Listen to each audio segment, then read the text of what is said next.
ညစ်နက်တကောင်ရန်အချိန်လာရောက်မရှိသောအမောင်ထုကကဘာမြေကိုလွှမ်းခြုံထားသည်ကျေရောင်ပင်မရှိသောကောင်းကင်ရန်သည်ပို၍ပင်မှောင်မင်းနေ၏တစ်ချိန်ကစီကားခဲ့ဘူးသောရွာကလေးတစ်ခုသည်ယခုအခါတိတ်ဆိတ်ငြိမ်သက်၍လူသူကင်းမဲ့နေသည်လေအေးကတဖြူးဖြူးတိုက်ခတ်နေပြီးတရွက်ချောင်းများတဝေးဝေးလွင့်ပြန်နေသည့်အတန်မှအပမြည်သည့်အတန်များမကြားရရွာ၏အစွန်ဖျားတွင်နှစ်ပေါင်းများစွာစွန့်ပစ်ထားသောတစ်သားအိမ်အိုကြီးတစ်လုံးရှိသည်ထိုအိမ်ကိုရွာသားများကတရေအိမ်ဟုခေါ်ဝေါ်ကြပြီးမြည်သူများခြေဦးမလဲဝင်ပေမြင်းအိမ်၏တမိုင်းကြောင်းကလည်းကြောက်မက်ဖွယ်ရာကောလာဟာလများဖြင့်ပြည့်နှက်နေ၏တညတွင်ဂျွန်ဆိုသူအမျိုးသားတဦးသည်တငယ်ချင်းများနှင့်အလောင်းစားတစ်ခုကြောင့်တရေအိမ်သို့တွားရောက်ခဲ့သည်တငယ်ချင်းများကသူ့ကိုရဲရင်သည်ဟုထင်မှတ်ထားတော့လဲအမှန်တကယ်တော့ဂျွန်သည်ကြောက်တတ်သူတဦးဖြစ်ပြီးရင်ထဲတွင်တတိတ်တိတ်ခုန်နေခဲ့သည်သို့သောတငယ်ချင်းများရှိတွင်မျက်နှာမပြတ်ချင်၍တတိကိုအတင်းအဓမ္မမွေးကာအိမ်အိုကြီးစီသို့ခြေလမ်းကျဲကြီးများဖြင့်ရှောက်လန်းသွားခဲ့သည်အိမ်အိုကြီး၏တကားကြီးသည်ဆွေးမြေ့နေပြီးတန်ချေတက်နေသည်ဂျွန်သည်တကားကိုတွန်းဖွင့်လိုက်သည်နှင့်ဂျိမ်းဟူသောအတန်ကြီးကညအမောင်ထုကိုခွင်း၍ထွက်ပေါ်လာသည်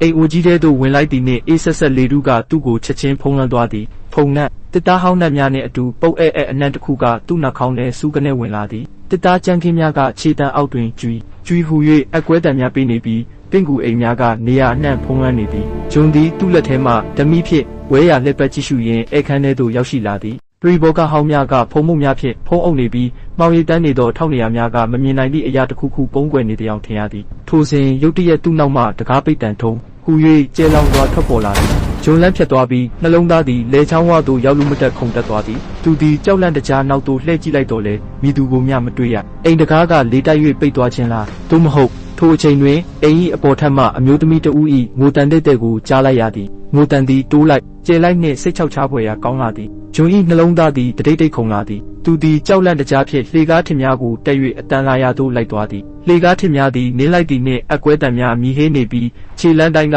သူ့ကိုတေမင်းစီသို့ပို့ဆောင်နေသည်အောင်ထင်မှတ်ရသည်အပေါ်ထပ်တွင်အခန်း၃ခန်းရှိပြီးအလယ်ခန်းမှငိုတန်ထွက်ပေါ်နေခြင်းဖြစ်သည်ဂျွန်သည်ထိုအခန်းတကားရှိတွင်ခဏရွက်၍သူ့ရင်ဘတ်ကိုဖိထားလိုက်သည်အသက်ရှူတံပင်ပြင်းလာသည်သူသည်လက်တကားကိုဖြင်းညင်းစွာကင်လိုက်ပြီးဖွင့်လိုက်သည်တကားဖွင့်လိုက်သည်နှင့်အခန်းထဲမှအေးဆက်သောလေလိုင်းတပွေကသူ့မျက်နှာကိုရိုက်ခတ်သွားသည်အခန်းထဲတွင်မိန်ဖြတ်လိုက်ရောက်အောက်၌စပင်ရှည်ဖားလျက်နှင့်အမျိုးသမီးတဦးသည်နေရန်ဘက်သို့မျက်နှာမူကားထိုင်နေသည်ကိုတွေ့ရသည်သူမသည်ခတ်တိုးတိုးငိုကြွေးနေသည်သူမ၏ကိုယ်ပေါ်မှအဝတ်စားများကဟောင်းနှင်းညစ်ပေနေပြီးစပင်များကလည်းရှုပ်ပွားနေသည်ဂျွန်သည်သူမကိုမ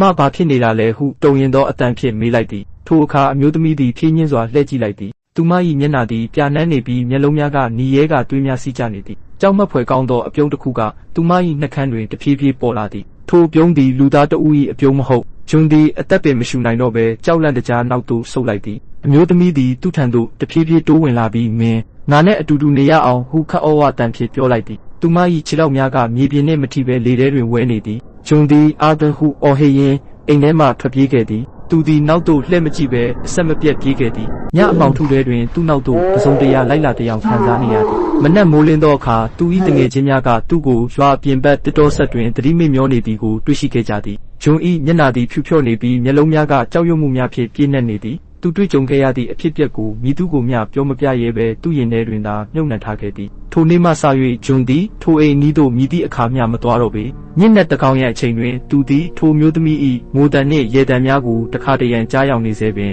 သူ့စိတ်ထဲတွင်ထိုအိမ်နှင့်ထိုမျိုးသမီး၏ပုံရိပ်သည်အမြဲတစေလွှမ်းမိုးနေတော်သည်